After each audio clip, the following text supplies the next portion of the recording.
आइए आज हम आप लोग को एक नया चैप्टर चालू किया है जिस चैप्टर का नाम है वाक्य।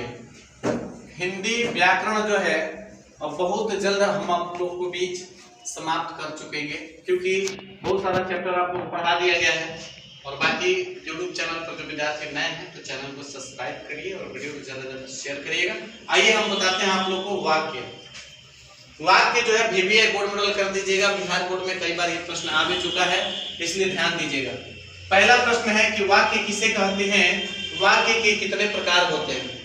ठीक है बाबू, तो इसका आंसर आपको लिखना होगा विचार को पूर्णता से प्रकट करने वाली, विचार को पूर्णता से प्रकट करने वाली एक क्रिया से युक्त पद समूह को वाक्य कहते हैं। जैसे कोई विचार हम अपनी बातों को रखते हैं, कोई व्यक्ति अपने विचारों को एक दूसरे के प्रति रखता है।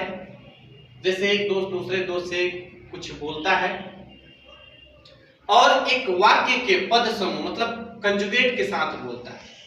जैसे तुम खा रहे हो ना, तो एक वाक्य हो गया। तुमको पटना जाना है ना, तो यहाँ पर एक वाक्य बन जाता है। समझ में आ रहा ना, यानी कि पद समूह को ही हम लोग वाक्य कहते हैं। ठीक है, एक बार फिर से, विचार को पूर्णता से प्रकट करने वाली एक क्रिया से युक्त पद समूह को वाक्य कहते हैं। वाक्य कितने प्रकार का होता है? 2 प्रकार का होता है। ठीक है, क्या होता है? पहला जो है उद्देश्य होता है और दूसरा जो होता है विधेय होता है। ठीक है, उद्देश्य किसे कहते हैं? ध्यान दीजिएगा, जिसके बारे में कुछ कहा जाए उसे उद्देश्य कहते हैं। जैसे कि मोहन ईमानदार लड़का है, किसके बारे में कहा जा रहा है? मोहन के बारे में। उसकी अंदर की गुणवत्ता को बताया जा रहा है, उसकी छवि को बताया जा रहा है कि मोहन कैसा लड़का है? ईमानदार लड़का है। कैसा है बाबू? ईमानदार लड़का है। ठीक है, तो मोहन के बारे में कहा जा रहा है, तो यही वो जो है उद्देश्य क्या है कि जिसके बारे में कुछ कहा जाए उसे हम लोग उद्देश्य कहते हैं। ठीक है, उसके बाद विधेय है। सेकंड इसका जो भेद है विधेय है। उद्देश्य के बारे में कुछ कहा जाए उसे विधेय कहते हैं। अब उद्देश्य के बारे में जो कहा जाएगा उसी को विधेय कहते हैं।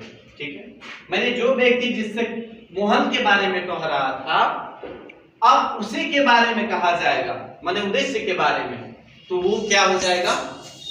विधेय हो जाएगा। ठीक है, इस प्रकार से आप लोग वाक्य को समझ चुके होंगे। सबको समझ में आ गया ना वाक्य क्या है, वाक्य कितने भेद है? ये आपके बिहार बोर्ड में आ सकता है, इसलिए आप लोग इसको पूर्णतः कंठस्थ कर लीजिए। ठीक है, ओके, नोट कर लीजिए।